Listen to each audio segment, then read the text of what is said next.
নমস্কার বন্ধুরা, শুভ সকাল। তো আজকে সকালটা দেখো কি সুন্দর, তাই না? আমার তো দেখতে বেশ সুন্দর লাগছে, কি বলবো তোমাদেরকে, এত সুন্দর দৃশ্য খুব কিন্তু কমই দেখতে পাওয়া যায়। তো এখন যেহেতু বর্ষাকালের মেঘ দেখতে সত্যি খুব সুন্দর লাগে। তো এই দাগটা জানো তো কালকে রাত্রেও দেখেছিলাম, ভেবে পাচ্ছি না এটা সকাল থেকে হয়েছে না কালকে রাত্রির থেকেই আছে। তো যাই হোক, সকালবেলায় বাইরে বেরিয়েছিলাম একটু, তারপর ব্রাশ ট্রাশ করে মুখ ধুয়ে ঘরে এলাম। ঘরে এসে চা খেলাম, বোন চা করে অফিসে গিয়েছিল। আর এখন এই যে কয়েকটা বোতল আছে, বোতলগুলো ব্যাগের মধ্যে ভরলাম জল আনতে যাব বলে। তো জল আনতে যাওয়ার আগে ভাবছি ঢপগুলো ধুয়ে ফেলি, তার কারণ ঢপগুলো একটু চ্যাটচ্যাটে হয়েছে, কারণ রান্নাঘরে ব্যবহার করা হয় তো, ধরো তেল টেল এসে ছুটে পড়ে, সেই কারণে একটু চ্যাটচ্যাট করছিল। তাই ভাবলাম একটু সার্ফ টাপ দিয়ে ভালো করে পরিষ্কার করে ধুই। তো একটা ঢপের জানো তো মুখটি মানে ভেঙে গিয়েছে। আর অনেক দিন আগে আর একটা ঢপের মানে পেছনটা একটু ফেটে গিয়েছিল, তো জল পড়ে যাচ্ছিল, সেই কারণে সেই ঢপটাকে এই দেখো এই গ্যারেজ ঘরে ভরে রেখেছিলাম। ওটা গ্যারেজ ঘর বটেই, তার কারণ যত সব নোংরা আবর্জনা কিন্তু আমি ঘরের মধ্যে নিয়ে গিয়ে ভরে রাখি। তো ঘরটায় ঢুকতে না বেশ ভয় লাগে, তার কারণ ওই ঘরে যেন তো মাঝে মধ্যেই সাপ দেখতে পাওয়া যায়। এর আগের দিন তো দুটো একসঙ্গে বড় বড় খড়ির সাপ ছিল। তো ওই ঢপের ঢপটা ফেটে গিয়েছে আর এই ঢপের মুখটিটা ফেটে গিয়েছে, তাই ভাবলাম ওই ঢপের মুখটিটা নিয়ে এসে এই ঢপে লাগাই। কিন্তু ও বাবা, ওই ঢপের মুখটি এনে যখন এই ঢপে লাগাতে গেলাম তো আর লাগলো না, সেই কারণে দুটো ঢপই বাদ। তো যাই হোক, আমার বরকে বলবো পরে আবার কয়েকটা ঢপ এনে দিতে। এই ঢপগুলো ছিল তোমার অফিসের ঢপ, ওরা অফিসে যে তেল ব্যবহার করে, তো মাঝে মাঝে তোমার একটা দুটো করে ঢপ বের হয়, তো আমাকে মাঝে মাঝে এনে দেয় ঢপ। তো জল আনা হয় আমার, শুধু যে আমি নি এমনটা না, অনেকেই নাই। তো ছাদে গিয়েছিলাম, তো দেখো আজকে রোদ্দুরটা কি দারুণ, মানে সকাল থেকে মেঘটা দেখতে বেশ সুন্দর লাগছে, সকালের মেঘটাও সুন্দর ছিল। আর ছাদে উঠলাম, এই যে চাদরটা তুলতে হাতে পড়ে গিয়েছিল, তো মেঘের দিকে তাকিয়ে দেখছি সূর্যটা এত সুন্দর হয়ে আছে, চারিদিকে গোল হয়ে রামধনু। এরকম রামধনু কিন্তু খুব কম দেখতে পাওয়া যায়, এর আগেও দু একবার দেখেছিলাম, তো আজকে আবার হঠাৎ উপর দিকে চোখ গেল, তো দেখতে পেলাম। আর এই যে চাদরটা পড়ে গেছিল কালকে, তো কালকে বিকেলবেলায় ভাবলাম তুলবো, তো একদম খেয়াল ছিল না। আর ওইদিকে পড়ে গেছিল ছেলের একটা প্যান্ট, তো প্যান্টটা তুলতে পারলাম না, তাই বাগানের দিকে ফেলে দিলাম। তো সবকিছু তুলে টুলে নিয়ে এসে ভাবলাম একটু কাঁঠাল ভেঙে কাঁঠাল খাই, প্রচণ্ড খিদে পেয়েছে। আর এই কাঁঠাল খেয়ে জানো তো আমার প্রচণ্ড শরীর খারাপ করে, কিন্তু ওই যে কাঁঠাল খেতে এত ভালো লাগে যে শরীর খারাপের তোয়াক্কা না করে কাঁঠাল খেয়েই ফেলি। তো এর আগে বান্ধবী দিয়েছিল, সেটা খাওয়া হয়েছে, এটাও কিন্তু বান্ধবী দিয়েছে। কাঁঠাল আজ পর্যন্ত কিন্তু আমি কিনে একদিনও খাইনি, সত্যি বলছি। যতদিন খেয়েছি ওই মা দিয়ে গেছে, নইলে বান্ধবী দিয়েছে, দেওয়া কাঁঠালই খায়, কিনে খায় না। তো কিনে এই কারণে খায় না, শরীর খারাপ করে বলে, কিন্তু কেউ দিলে ভাই তখন খেয়ে ফেলি, না করি না। আর কাঁঠাল খেতে সত্যি খুব ভালোবাসি। একটা কাঁঠাল ভেঙে আমি, বোন আর আমার মা মিলে খাই। আর এই যে কাঁঠালের বিছনগুলো এর আগের বার যেগুলো বেরিয়েছিল সেগুলো রোদে শুকোতে দিয়েছিলাম ধুয়ে, আর আজকের গুলো রোদে শুকোতে দিলাম। তার কারণ আমার বোন আবার কাঁঠালের বিছন ভাজা খেতে খুব ভালোবাসে। ও বলে কাঁঠাল ফেলে দিবি, কিন্তু কাঁঠালের বিছন কিন্তু একদম ফেলবি না। তো সেই কারণে ওর জন্য কাঁঠালের বিছনগুলো ধুয়ে ওইদিকে রোদে শুকোতে দিলাম। আর আমাদের বাড়িতে ছাগল টাগল আসে না, তার কারণ ভলুর যা অত্যাচার, ভলুর ভয়ে আমাদের বাড়িতে গরু ছাগল কেউ আসে না, সেই কারণে কাঁঠালের বিছনগুলো ওখানে রেখে দিয়েছি। অন্য জায়গায় থাকলে হয়তো খেয়ে ফেলতো, আর আমাদের বাড়িতে আসে না বলে এদিকে একটা রক্ষে। তো এই যে ঢপগুলো একটু পরিষ্কার করে ধুয়ে নিলাম, জল আনতে যেতে হবে। আর এইসব তেল চিটচিটে জিনিস না আমার ব্যবহার করতে একদম ভালো লাগে না, এই দুই একদিন যায় কিনা তখন আমি বেশ ধুয়ে টুয়ে পরিষ্কার করে রাখি। আর পরিষ্কার করে রাখলে জিনিসপাতি দেখতেও ভালো লাগে, তাই না? তো সব কিছু হয়ে গেছে, এখন স্নান করা বাকি আছে। তো দেখো স্নান টান করে উঠলাম, তারপরে এলো বৃষ্টি। এই বৃষ্টিটা যদি একটু আগে আসতো তাহলে আমি বৃষ্টিতে স্নান করতে পারতাম। আজ পর্যন্ত জানো তো বৃষ্টিতে আমি স্নানই করিনি এই বছর, মানে আমি সকাল সকাল স্নান করে ফেলি, আর বৃষ্টি এলে তোমার ওই আসবে দুপুরবেলায়, নইলে বিকেল বেলায়, নইলে রাতের বেলায়, তখন কি স্নান করা যায় বলো? তো এইদিকে বৃষ্টি পড়ছে আর ওইদিকে একটা বিড়াল দেখলাম ভিজতে ভিজতে রাস্তায় দৌড়ে বেড়াচ্ছে, আসলে হয়তো জায়গা পায়নি কারো বাড়িতে যাওয়ার, সেই কারণে ভিজতে দৌড়ে বেড়াচ্ছে। কি করবো বলো, আর আমার বাড়িতে তো তাকে জায়গা দিতে পারবো না, কারণ আমার বাড়িতে ভলু আছে। তো স্নান টান করে গেলাম ঠাকুর ঘরে পুজো দিতে। তো এই দেখো আজকে এই ঠাকুরগুলো আমি বেশ মানে গঙ্গার জল দিয়ে ধুয়ে টুয়ে ঠাকুরের আসনে বসালাম। আজকে ঠাকুরের সিংহাসনটা দেখতে কি দারুণ লাগছে, তাই না? ওই যে যে ফটোগুলো নিয়ে এসেছিলাম সেই ফটোগুলো ওইদিকে সিংহাসনের গায়ে বেশ সুন্দর করে সাজিয়ে দিয়েছি। আর এই ছবিগুলোকে ভালো করে একটু ধুয়ে টুয়ে গঙ্গা জল দিয়ে ওটাকেও ভালো করে সাজিয়েছি। আজকে একটু সিংহাসনটা অন্যরকম করে সাজিয়েছি, বড় ছবিগুলো পেছনে দিয়েছি আর ছোটগুলো সামনে দিয়েছি। আমার খুব ইচ্ছে হয় জানো তো সিংহাসনটাকে খুব সুন্দর করে সাজানো, সাজানোর, কিন্তু টাইম আর হয় না, আস্তে আস্তে করছি। এত তাড়াতাড়ি করে কি এত জিনিস করা যায়? আগে তো সিংহাসন ছিলই না, এই তো কয়েক মাস হলো কিনেছি। তো ওই তোমার পর্দাগুলো বানাতে হবে, তো পর্দাগুলো বানানোর জন্য আমাকে ঠাকুরের কাপড় কিনে আনতে হবে। তো বাজারে যাই, সব কিছু কিনে আনি, কিন্তু ওগুলোই কেনা হয় না।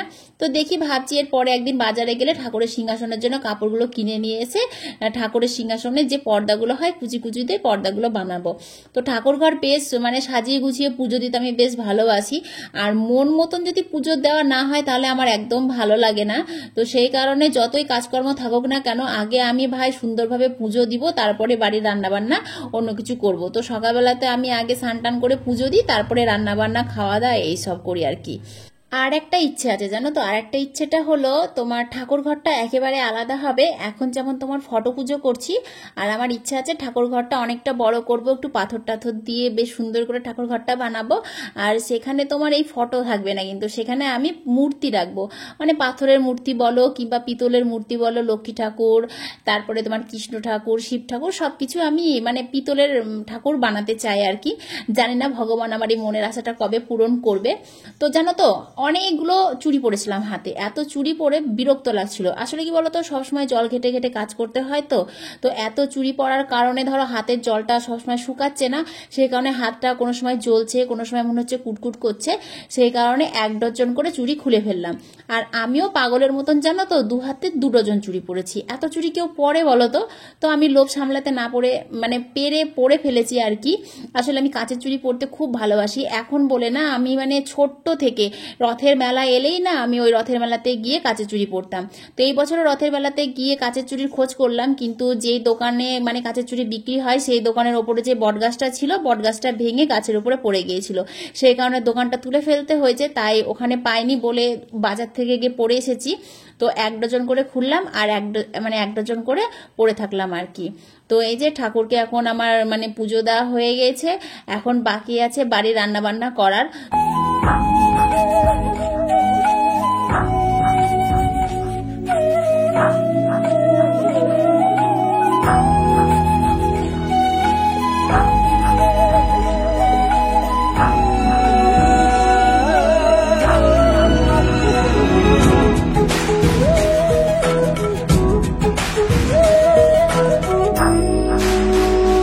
শরীরটা এমনিতেই খারাপ, আর উপরে আবার আজকে খুব দৌড়াদৌড়ি করেছি।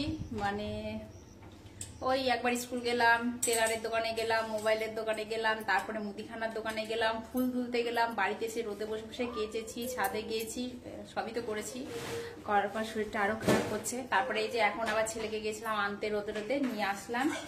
তো আজকে কিচ্ছু রান্না করার টাইম পাইনি আপাতত। এখন 2টো বাজছে, প্রতিদিন 2টোর সময় আমাদের রান্না হয়ে যায়, আর আজকে 2টোর সময় শুধু ভাত করেছি। সেই সকালবেলায় ছেলেকে স্কুলে খাইয়ে নিয়ে যাওয়ার জন্য ভাতটা করেছি, আর কিচ্ছু হয়নি। তো বোন এলো অফিস থেকে, আর আমি ওই যে ছেলেকে নিয়ে আসলাম, এখন 2টো বাজছে। তো গ্যাসে এই যে প্রেসার কুকারে মুসুরির ডাল বসিয়েছি সবকিছু দিয়ে। আজকে মানে ছুকাছুকির কোনো ব্যাপার নাই। এখন দুপুরবেলায় খেলতে যেতে হয় না, খেললে ওই গেটের সামনে হাওয়া বইছে ওখানটায়, না কারো বাড়িতে না, আমাদের বাড়িতে ওখানে খালো গেটের সামনে। তো ওখানটায় বোন ডাল বসালো, আর আমি এই যে কড়াইটাতে আলু পোস্ত বসিয়েছি। আলু পোস্তটাও আজকে ভাজাভুজি করব না, আলু লঙ্কা লবণ হলুদ দিয়ে ওটা সেদ্ধ বসিয়েছি। আর এই যে পাটাতে একটু পোস্ত রেখেছি, পোস্তটা বাটবো, বেটে একটু ঘি দিয়ে করবো। আজকে তেলের কোনো খাবারই করব না। কিছু করছিস গ্লাসে? আমার কোনো শরবত করছিস বা? প্রচন্ড পেটে ব্যথা করছে সত্যি। মানে আমি এখন যদি একটু শুতে পেতাম তো মনে হয় একটু শান্তি পেতাম, কিন্তু সেই কপাল তো আর নেই। বাড়িতে যদি 5টা লোক থাকতো তাহলে একজনকে বলতাম তুমি রান্না করো, আমার শরীরটা খারাপ হচ্ছে, কিন্তু বাড়িতে রান্না করার মতন কেউ নেই। তো 2জন মিলে রান্না করতে ঢুকেছি। দেখি একদিকে ভাত তো হয়ে গেছে, একদিকে ডাল হচ্ছে, একদিকে পোস্ত হচ্ছে। আজকে ওই দিয়েই খেয়ে নিবার পাচ্ছি না, রাতের বেলায় দেখা যাবে। ভাগ্যিস মাছ টাছ নিইনি, সকালে বাটা মাছ এসেছিল, ভাবলাম মাছ নিবো, নিতে গিয়েও আবার নিলাম না। নিয়ে ঠিক করেছি, কারণ নিলে পরে ওই মাছ আমি রান্না করতে পারতাম না, ফ্রিজে রেখে দিতে হতো। তো চলো ঝটপট করে রান্নাটা করে ফেলি। প্রথমে ভেবেছিলাম সোয়াবিন রান্না করবো। সোয়াবিনের প্যাকেটটা এখানেই রাখা থাকে, তোমরা তো অনেক ভিডিওতেই দেখেছো, দেখবা একটা এত বড় একটা সোয়াবিনের প্যাকেট আমি এখানেই রেখে দিয়েছিলাম, কৌটোতে ঢালিনি। তো সোয়াবিনের প্যাকেটটা পরশুদিন হুনু এসেছিল, হুনুতে নিয়ে চলে গেছে, আমি খেয়াল করিনি। দিয়ে জামা কাপড় তুলতে গেছিলাম ছাদে, দিয়ে একটা জামা তো নিচে পড়ে গেছিল, তাই আনতে গেছিলাম। আনতে গিয়ে দেখছি অনেক সোয়াবিন পড়ে আছে। তারপরে মাথায় এলো নিশ্চয় প্যাকেটটা নিয়ে পালিয়েছে। তারপরে ঘরের মধ্যে এসে দেখছি যে এই যে ঝুড়ির মধ্যে সোয়াবিনের প্যাকেটটা রাখা ছিল, 1 কেজির প্যাকেট। খুব জোর হলে 250 মতন খেয়েছি দুদিনে, বাদ বাকি সব ছিল, সব সোয়াবিনের প্যাকেট, মানে সোয়াবিনের প্যাকেটটা সব নিয়ে গিয়ে সব খেয়ে নিয়েছে। মানে আজকে আমি কথা বলছি, কথা বলতে গিয়ে আমার কথা আটকে যাচ্ছে, মানে আমি কি বলছি আমি নিজেই জানি না, মাথায় কাজ করছে না। তো সোয়াবিন রান্না করা হলো না, ভেবেছিলাম সোয়াবিন করব, ডাল করব, তো সেই কারণে আলু পোস্ত বসিয়েছি। দেখি আজকে দোকানে যাবো, দোকানে গিয়ে নিয়ে আসবো সোয়াবিনের প্যাকেট একটা। আজকে ভোরু দুধে মুখ দিয়ে দিয়েছে, ও কোনোদিন এরকম করে না, আজকে কেন করেছে কি যেন বুঝতে পারছি না। কালকে তুই আদা জল খেয়েছিলি, আদা জল খেয়ে পেট কমেছিল না? আমি ওকে বললাম, ও রাতে বেলায় বলছে গ্যাসের ওষুধ খাবো। বললাম গ্যাসের ওষুধ খাস না, গ্যাসের ওষুধ খাওয়া তো ভালো না, আমার যখন খুব পেটে ব্যথা করে গ্যাস হয় না, আমি ওই আদা আর জোয়ানকে জলের মধ্যে দিয়ে কষমসা করে ফুটাই, মানে আদাটাকে খুব সুন্দর করে ছেঁচে নিই, আর জোয়ান দিয়ে 1 প্যাকেট ভালো করে ফুটিয়ে খাই, 1-8 ঘন্টার মধ্যে শরীরটা ভালো হয়ে যায়। কি এটা? জল। তো কালকে ওকে আমি সেটাই করতে বললাম, তো খেয়েছিল, খেয়ে যাই হোক শরীরটা ভালো হয়েছে। আমি ওদিকে খাবো। খাস না কাঁঠাল, আবার কাঁঠাল খাচ্ছে। ওই ও হাড়ির থেকে নামিয়ে দে, কাঁঠালটা ফ্রিজে ভরে দেগা। হ্যাঁ ফ্রিজে ভরে দেগা। আমি ফ্রিজে ভরবো ভাবলাম, দিয়ে ভুলে গেছি।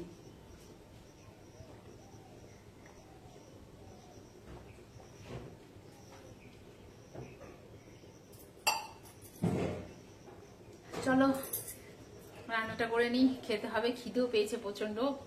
এদিকে খিদে পেয়েছে, এদিকে পেটে ব্যথা করছে, এদিকে শরীর ভালো করছে না, কথা বলতে গিয়ে উল্টাপাল্টা কথা বলে ফেলছি, কিছু মনে করো না আজকে আমার কথাতে।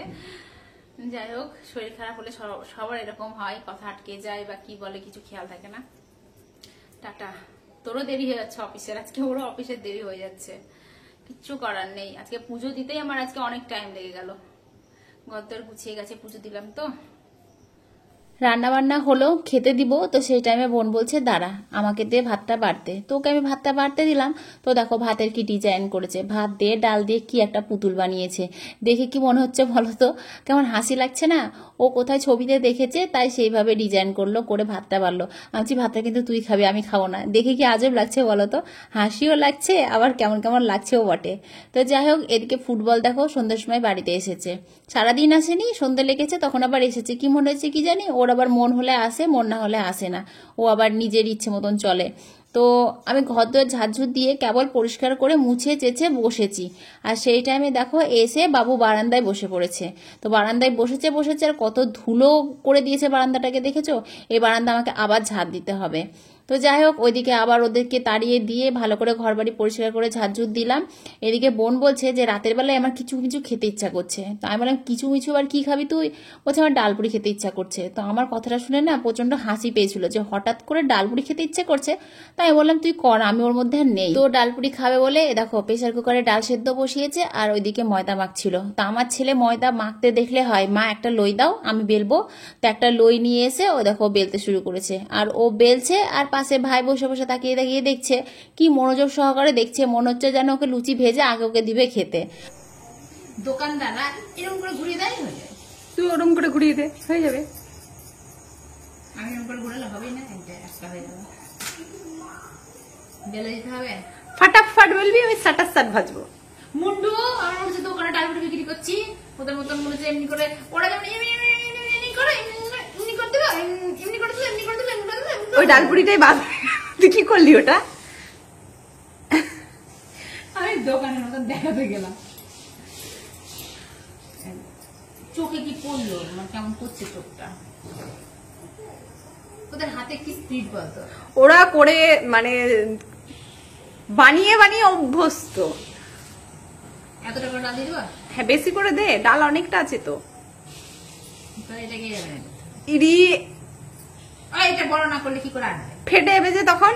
তুই তো বলছিস বড় বড় করে ডাল। হ্যাঁ বেশি বেশি করে ডাল দে।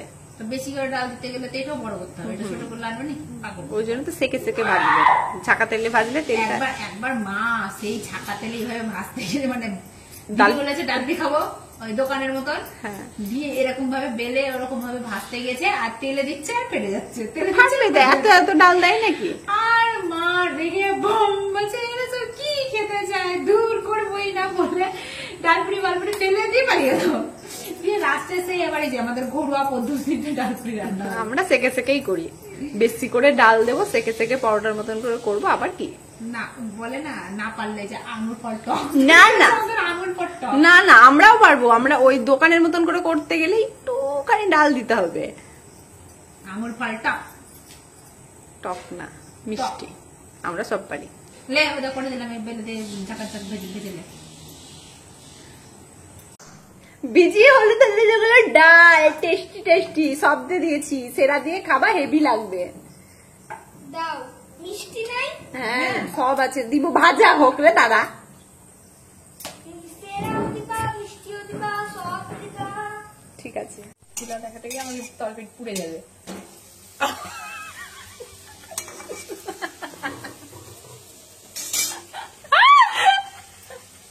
আমি বললাম যে তোকে দেখাতে গিয়ে আমার সত্যি কথা।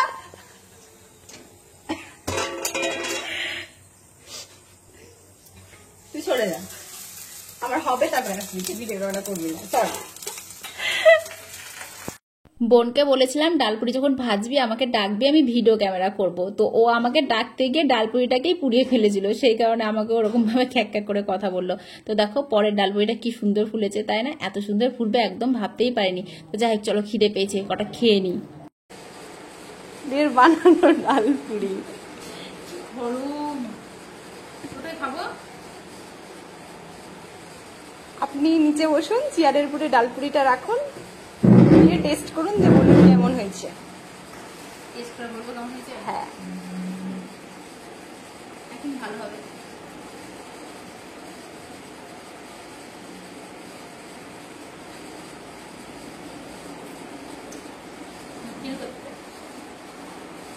লোকের মতন এরকম করে মুখে দিয়ে ওয়াও, ওই জিনিসটা হবে না, ওটা খায়। খারাপ হলেও বলবেন, ভালো হলেও সব ঠিক বলবেন। আছে, পারফেক্ট আছে, খেতে খুব সুন্দর হয়েছে, জাস্ট একটু লবণ বেশি হয়েছে। আমিও করা, আমার ডালপুরিও করা। না কি মিষ্টি মিষ্টি সেরা বেশি করে দিয়ে খাই, ওটা একটু ঠিকই খেয়েছি। না মিষ্টি সেরা দেখতে ভালো আছে, ভালো লাগছে। ঝাল ঝাল মিষ্টি মিষ্টি দারুণ আছে, সত্যি দারুণ আছে। শঙ্করি শঙ্করি দিদার থেকেও ভালো আছে। দিদার থেকেও ভালো হয়েছে। Oh my God, I am so happy.